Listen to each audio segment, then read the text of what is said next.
بسم اللہ الرحمن الرحیم. بسم اللہ الرحمن الرحیم. الحمد للہ وکفا وسلام علی عبادہ الذین اصطفى. اما بعد.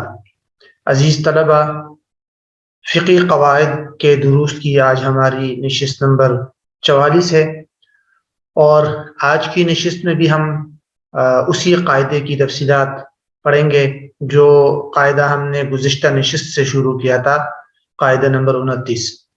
قاعدہ نمبر 29 کے الفاظ آپ کے سامنے ہیں: درء المفاسد اولا من جلب المصالح.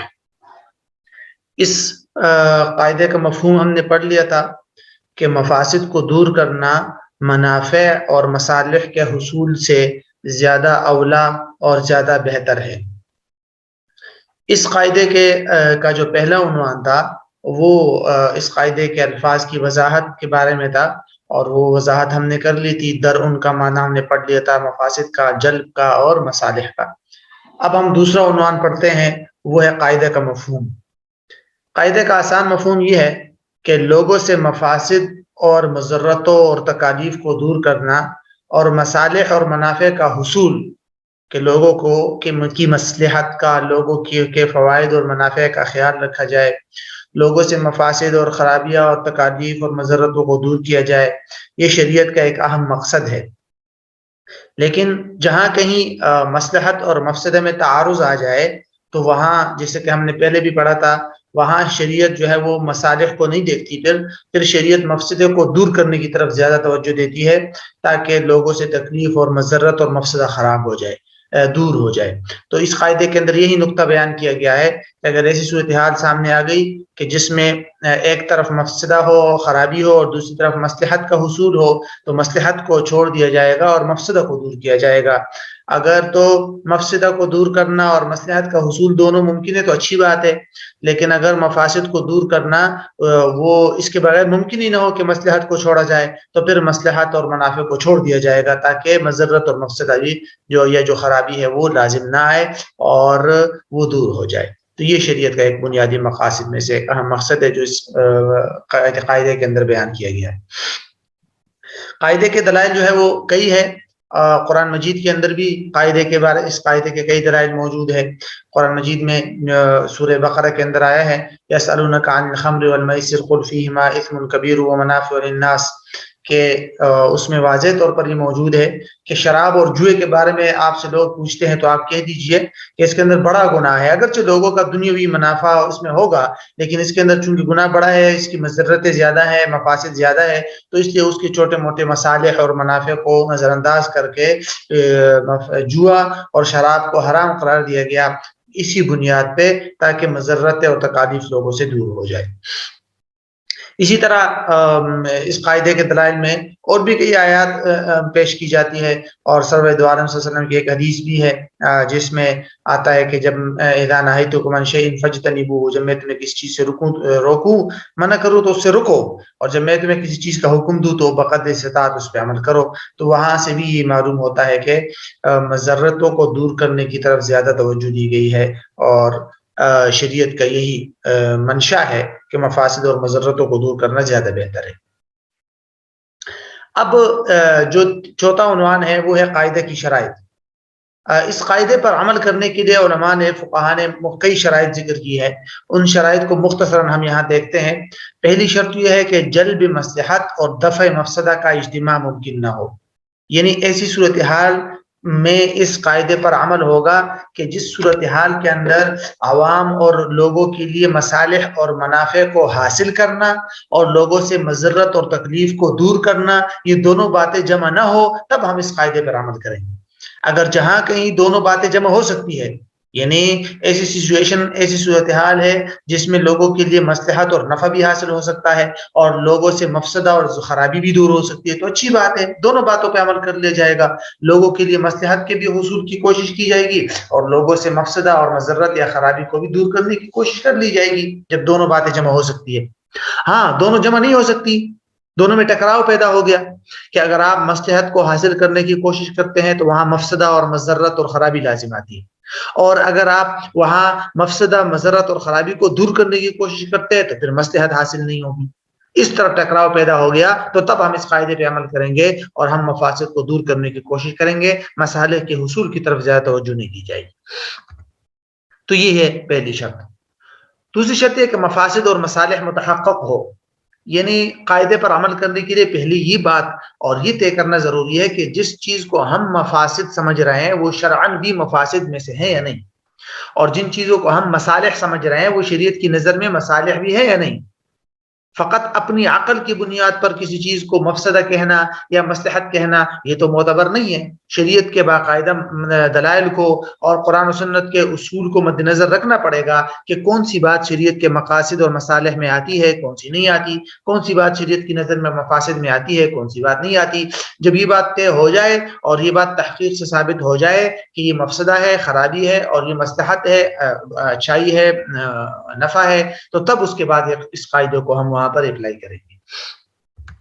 اسی طرح تیسری شرط یہ ہے کہ مصالح جو ہے وہ مفاسد پر غالب نہ ہو، یعنی اس قاعدے پر ہم وہاں عمل تو کریں گے کہ جہاں مصالح اور مفاسد میں ٹکراؤ پیدا ہو جائے تو وہاں ہم اس قاعدے پہ عمل کریں گے، مفاسد کو دور کرنے کی کوشش کریں گے، اور مصالح اگرچہ حاصل نہ ہو ان کی طرف توجہ نہیں دیں گے۔ لیکن علماء نے لکھا ہے کہ یہ تب ہے کہ جب مصالح زیادہ غالب اور مفاسد مغلوب نہ ہو۔ اگر ایسی صورتحال پیش آ جائے جس میں مفسدہ اور مضرت یا خرابی جو ہے وہ انتہائی کم مغلوب ہے اور مصالح یا منافع جو ہے وہ بہت غالب اور بہت بڑے ہیں، تو ایسی صورتحال کے اندر پھر مصلحت کو مد نظر رکھا جائے گا اور پھر مفسدہ کی طرف توجہ نہیں دی جائے گی۔ مثال کے طور پر جھوٹ، شریعت کا ایک حکم ہے نا کہ جھوٹ بولنا حرام ہے، گناہ ہے، ایک مفسدہ ہے، خرابی ہے، کیونکہ جھوٹ کے اندر فساد ہے، جھوٹ کے اندر مضرتیں ہیں۔ لیکن اس کے باوجود شریعت نے صلح کی خاطر اور اس طرح بعض صورتوں کے اندر جو ہے جھوٹ بولنے کی اجازت دی ہے۔ اب وہاں وجہ کیا ہے؟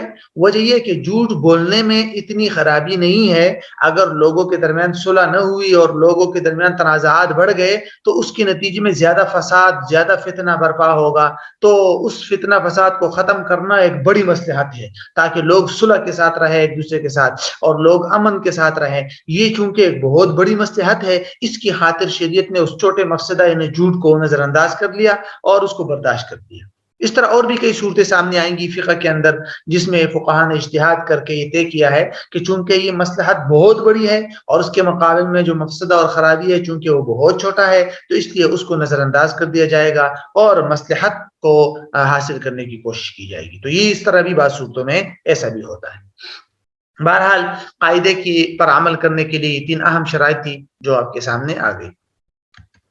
اس کے بعد ایک عنوان ہے مصالح اور مفاسد معتبرہ سے کیا مراد ہے۔ یہ بات ذہن میں رکھنی چاہیے کہ مصالح عام عرف کے اندر ہر قسم کی لذت کو، ہر قسم کے نفع کو کہتے ہیں۔ مثلا علم کو بھی مصلحت کہتے ہیں، نفع کو بھی، راحت کو بھی، لذت کو بھی، صحت کو بھی، بہت ساری چیزوں کو، بلکہ بسا اوقات گناہ کے ذریعے جو انسان کو فوائد حاصل ہوتے ہیں ان کو بھی مصالح کہا جاتا ہے۔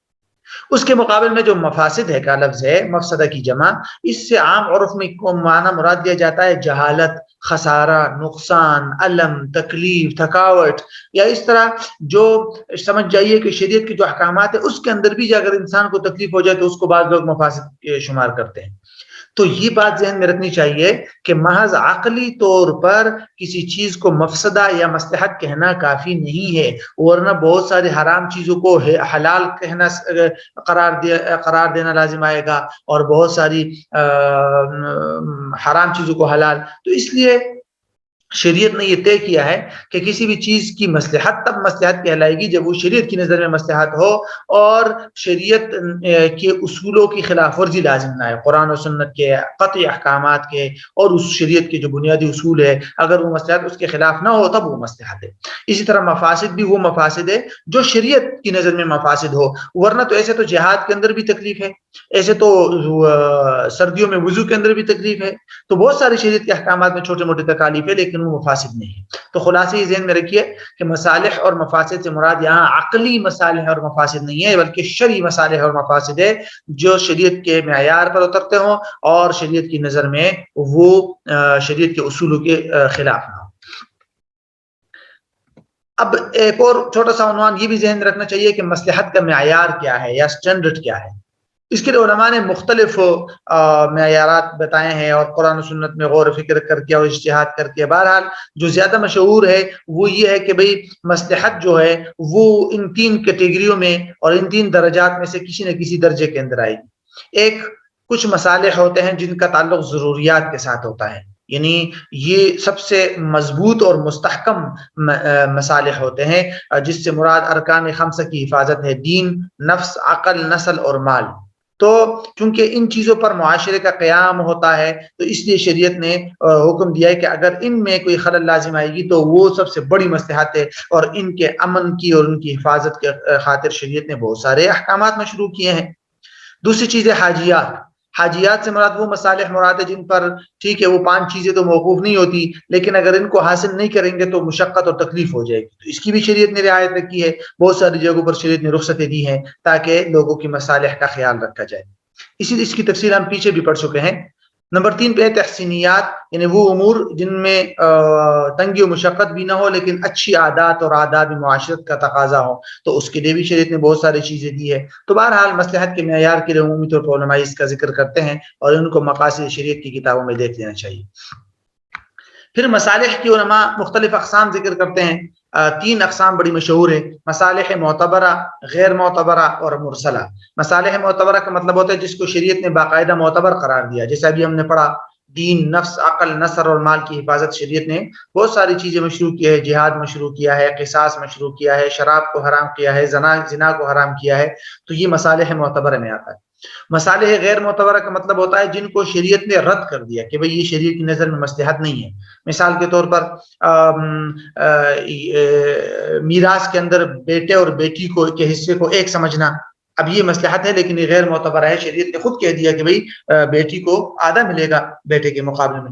اور مصالح مرسلہ کا مطلب ہوتا ہے جن کے معتبر یا غیر معتبر ہونے پر شریعت نے کوئی وضاحت نہ کی ہو. تو اس طرح کی صورتحال میں پھر علماء اجتہاد سے کام لیتے ہیں اور شریعت کے جو قیاس کے اصول ہے اور شریعت کے جو اصول ہے اس کے مطابق اس پر وہاں فیصلہ کرتے ہیں کہ کیا یہ مصالح شریعت کی نظر میں درست ہے، ان کو معتبر مانا جا سکتا ہے یا نہیں مانا جا سکتا.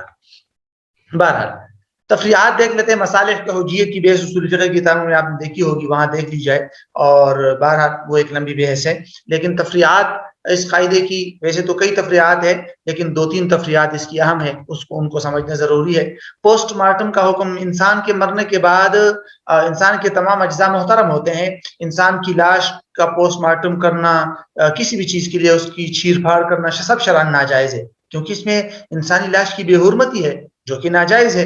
لیکن اب آج کل علماء نے بعض صورتحال میں اس کی گنجائش دی ہے کہ جہاں وجوہ قتل کا کوئی پتہ نہ چلتا ہو اور قاتل کو معلوم کرنے کی مطلب وہ ہو ضرورت ہو اور پوسٹ مارٹم کی ضرورت پڑ جائے تو وہاں اس کی گنجائش دی گئی ہے.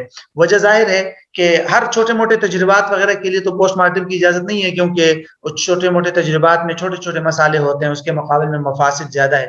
لیکن چونکہ جہاں قاتل کو معلوم کرنا ہو وہاں مصلحت غالب ہو جاتی ہے، تو وہاں چونکہ پوسٹ مارٹم کی نتیجے میں جو مفسدہ ہے یا جو میت کو تکلیف ہوگی چونکہ وہ مغلوب ہے، اور اس کے مقابل میں قاتل کا معلوم کرنا اور یہ ایک غالب مصلحت ہے، تو اس لیے علماء نے اس کی اجازت دی ہے. اس طرح ٹیسٹ ٹیوب بیبی آج کل اس کی مختلف صورتیں رائج ہیں، لیکن ان میں سے ایک طریقہ یہ بھی ہے کہ میاں بیوی کے مادہ تولید کی بیرونی طور پر تلقیح اور اختلاط کر کے اس سے تیار کر کے ٹیسٹ ٹیوب بیبی کو عورت ہی کے رحم میں بیوی ہی کے رحم کے اندر وہ کیا جاتا ہے. اس کی تو علماء نے گنجائش دی ہے کیونکہ اس کے اندر اتنی زیادہ مفاسد نہیں ہے کہ میاں بیوی ہی کے مادہ کو استعمال کیا جائے اور کسی غیر عورت کو اس میں یا غیر مرد کو اس میں داخل نہ کیا جائے. لیکن جہاں کہیں کسی دوسری عورت کی اجنبی عورت کے رحم کی ضرورت پڑ جائے یا کسی اجنبی مرد کے مادہ کو، تو چونکہ وہ زنا کے زمرے میں آتا ہے اور اس کے مفاسد زیادہ ہے، تو اگرچہ اولاد کا حصول ایک چھوٹی سی مصلحت ہے لیکن اس کے مقابل میں جو مفاسد ہے وہ زیادہ ہے، تو اس کی اجازت نہیں ہے. پھر انسانی دودھ کے بینکوں کا حکم: آج کل باقاعدہ انسانی دودھ کی کمپنیاں وجود میں آ گئی ہے جو انسانی دودھ کو جمع کر کے اس کو بیچتے ہیں. تو علماء نے اس کو بھی حرام قرار دیا کہ ٹھیک ہے بھئی بعض بچوں کو انسانی دودھ کی ضرورت پڑتی ہے لیکن وہ ایسی مصلحت ہے جو کسی اور صورتوں سے ممکن ہے، دائیہ سے ممکن ہے پوری ہو جاتی ہے، مصنوعی دودھ مل جاتا ہے. اب اس کے مقابلے میں انسان کے اجزاء کی خرید و فروخت بہت بڑا مفسدہ ہے، تو اس مفسدہ کی اجازت نہیں دی جا سکتی اور اس مفسدے کی خاطر علماء نے ملک بینک کو ممنوع قرار دیا ہے عمومی طور پر. بہرحال یہ اس قاعدے کی مشہور 3 مثالیں ہیں. باقی بھی اس قاعدے کی کئی مثالیں ہیں، وہ آپ تفصیلی کتابوں کے اندر دیکھ سکتے ہیں۔